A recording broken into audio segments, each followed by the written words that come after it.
Hi, my stunning people. I hope you all are doing great. Today, we will learn to make the leg of mutton sleeves as I am wearing. First of all, let me tell you about the material. In sleeves को बनाने में 1 metre organza fabric, 3 pattern making papers and 20 inches thin elastic का use किया है मैंने. So let's create it. एक paper पर 26 inch लंबी नॉर्मल स्लीव ड्रॉ करके कट करनी है with your actual measurement. So now draw a center line. Trust me guys, इस स्लीव को बना करना आपको बहुत ही अमेजिंग फीलिंग आने वाली है. सेंटर लाइन में बॉटम की साइड से 12 इंच अप पर मार्क करना है. नाउ बॉटम की साइड से एजेस पर 6 इंच अप पर मार्क करना है. दोनों एजेस पर सेम मार्किंग करनी है 6 इंच अप पर. देन 12 इंच सेंटर मार्क को 6 इंच वाले मार्क से कंबाइन कर देना है दोनों side. Means make a triangle. Again 6 inch वाले मार्क से 3 इंच अप पर मार्क करना है दोनों साइड. देन सेंटर में 12 इंच वाले मार्क से 6 इंच अप पर मार्क करना है and again draw a triangle. Centre में 6 इंच वाले मार्क से 2 इंच अप पर मार्क करना है. देन 3 इंच वाले मार्क से अगेन 3 इंच अप पर मार्क करना है दोनों साइड. दोनों साइड मार्क करने के बाद अभी फिर से ट्रायंगल शेप ड्रॉ करना है equally. I am sure this video will be helpful for you. Pattern sleeve को अपनी साइड टर्न करना है and cut all the marks like from the shoulder cut centre line 12 inch वाले mark तक. Now cut triangle lines. और in triangle lines को पूरा cut नहीं करना है. इसके एज पे जाकर इसको थोड़ा सा कंबाइन छोड़ देना है ताकि जब हम इसे स्प्रेड करें तो ये पूरी तरह से अलग ना हो जाए.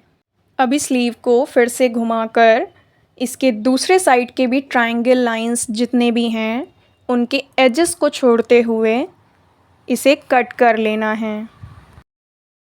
I have done it. I know pattern making is tough, but trust me, once you learn it, you will have a lot of fun in pattern making and the outcome will amaze you. Now take the remaining 2 pattern papers and combine them with the help of taping. Taping front और back दोनों side से करनी है for perfect holding. If my videos helping you to develop your skills, so subscribe my channel for more such contents. I'll try hard to help you in easy way. So मैंने अपनी front tapping finish कर ली है. Back में भी अच्छे से tapping कर दी है. Now turn the paper and fold it to see the volume. Now paper को फ्लोर पर अच्छे से प्लेस करना है और उसके बाद सेंटर में 10 इंच डाउन पर एक मार्क करना है और अब कटेड स्लीव पैटर्न को इस पे प्लेस करना है. बॉटम से 6 इंच अप वाले मार्क को पैटर्न पेपर के एज से मिलाकर प्लेस करना है. सबसे पहले सेंटर में टेपिंग करनी है. उसके बाद कटेड ट्रायंगल को जितना वॉल्यूम चाहिए उसके अकॉर्डिंग स्प्लैश करना है. देन वन साइड के सारे विंग्स पर अच्छे से टेपिंग करनी है. This video really helps you to develop your communication with your viewers if you are a video creator too. Now इन विंग्स के बीच के स्पेस को मेज़र करना है. सेकेंड साइड भी सेम गैपिंग के साथ मार्किंग करनी है और साथ में टेपिंग भी करते जानी है. दोनों साइड के विंग्स प्रॉपरली इक्वली प्लेस होंगे तो स्लीव का पफ परफेक्ट बनेगा. So I am measuring the second point. Now mark it other side and place the second wing properly with the help of tape. Really, fashion is all about creativity. Now measure the gap of third wing and mark it on other side and place the last wing. अब shoulder के दोनों top points को combine करना है एक straight line के साथ. इसके बाद पैटर्न पेपर के टॉप से सेंटर में जहाँ ये स्ट्रेट लाइन है वहाँ तक मेज़र करना है और सेंटर लाइन ड्रॉ करनी है। शोल्डर के टॉप पॉइंट को इस सेंटर लाइन तक स्लीव कर्व देते हुए कंबाइन कर देना है। दोनों साइड सेम कर्व ड्रॉ करना है, बट मेरे केस में सेम कर्व ड्रॉ नहीं हो पाया as I am drawing it.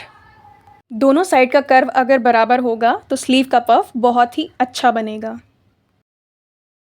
Now cut the sleeve pattern. ये स्लीव मैंने फ़र्स्ट टाइम ट्राई करी है और मुझे फ़र्स्ट टाइम में है बहुत अच्छा एक्सपीरियंस मिला है and I am going to make more sleeve with the same pattern. Wow, it's amazing. अभी स्लीव के दोनों साइड के कर्व सेम हैं या नहीं हैं, इस चीज़ को चेक करने के लिए हमें स्लीव को 2 फोल्ड में प्लेस करना है और उसके बाद शोल्डर कर्व को इक्वली कट कर देना है। ये स्लीव पैटर्न थोड़ा थोड़ा मशरूम जैसा लग रहा है। एनीवेज़, इस स्लीव को आप कई तरह से डिज़ाइन कर सकते हो। लाइक आप इसमें ऊपर की तरफ प्लेट्स डाल सकते हो, नीचे की तरफ भी प्लेट्स डाल सकते हो, या फिर गैदर्स भी बना सकते हो, या बॉक्स प्लेट्स भी डाल सकते हो। It's all your choice. So 1 meter fabric से आप इस सुंदर सी स्लीव को बना सकते हो। सबसे पहले 1 मीटर फैब्रिक को 2 फोल्ड में प्लेस करके उसके ऊपर स्लीव पैटर्न को रख कर कट कर लेना है with adding 1 inch margin. Remove pattern paper. So we have got 2 sleeves. Now keep it aside. So here I have this 20 inches elastic for armhole after subtracting 4 inches from the 14 inch armhole. Bottom को 1 inch fold करना है। अब thread की help से मैं इसमें gathers डालूँगी। Thread matching का होना चाहिए। देन गैदर्स डालने के बाद इसमें इलास्टिक भी इंसर्ट करूँगी। So now for gathering, sleeve के गैदर वाले पार्ट में बड़े बड़े टक्स वाली स्टिचिंग करनी है। ऐसी 2 लाइन 1/4 इंच के गैप में स्टिच करनी है, 1 इंच मार्जिन छोड़कर। वन साइड से इन दोनों लाइंस को लॉक करना है as it's showing on screen. Now I'm stitching tucks of second line और इस सेकेंड लाइन को स्टिच करने के बाद एक्स्ट्रा थ्रेड को छोड़ देना है और उसे कट कर लेना है। ये एक्स्ट्रा थ्रेड आपको गैदर्स करने में हेल्प करेगा। अब इन दोनों थ्रेड्स को पकड़कर हल्का हल्का खींचना है and gather it. I am having fun with this gathering. अभी ऐसे ही दोनों स्लीव्स के गैदर वाले फैब्रिक को गैदर करना है। It's a time taking process, so have patience and focus on it. I'm following the process. Gather it, gather it, gather it.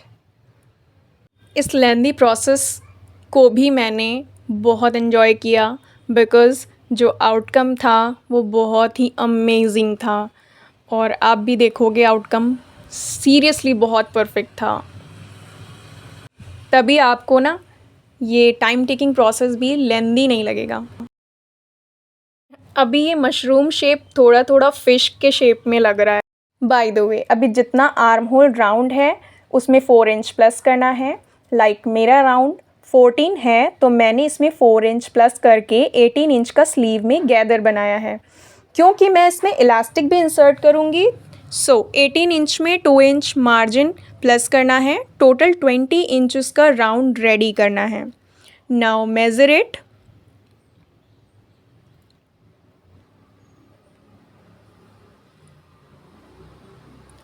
And spread it according to your size.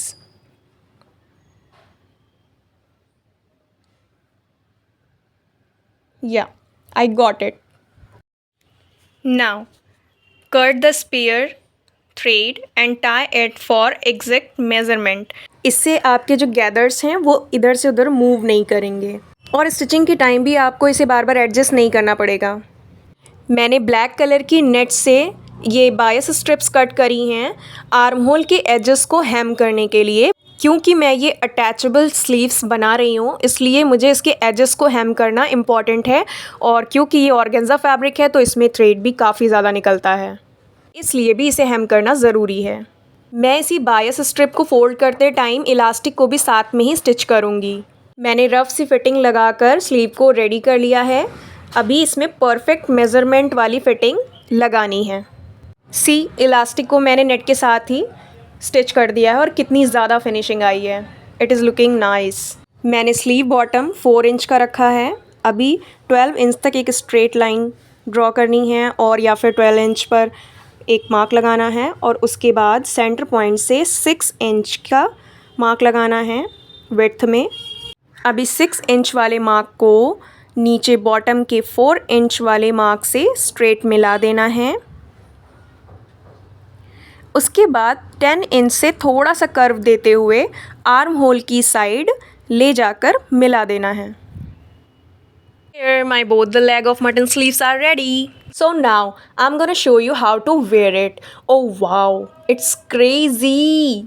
I have created it for the very first time and I'm completely satisfied with it. So let's wear it. It's very easy to carry, so lightweight and puffy at the same time. Oh my god, I love the puff. Just insert your hand and place it on your shoulder. That's it. You can pair it with your tops or one pieces or suits or gowns or tank tops or blah blah blah blah, because it's versatile. ये Indian, western, Indo western, casual, formal और traditional किसी के भी साथ perfectly match कर जाएगी. It's wow. So my beautiful people, I have this tutorial gave you enough tips and tricks on how to make patterns and sieve the leg of mutton sleeves. And if you have any queries, please comment and I'll make it sure to answer it as quickly as possible. And if you are not subscribed yet to my channel The Vash, make it sure to hit that button, subscribe button, okay? And one more thing, if you are someone who is looking to communicate your designs, your ideas, art to viewers, or even just looking to upgrade your skills, this has to be your next thing. Until I'll see you guys again on the next tutorial. Bye bye.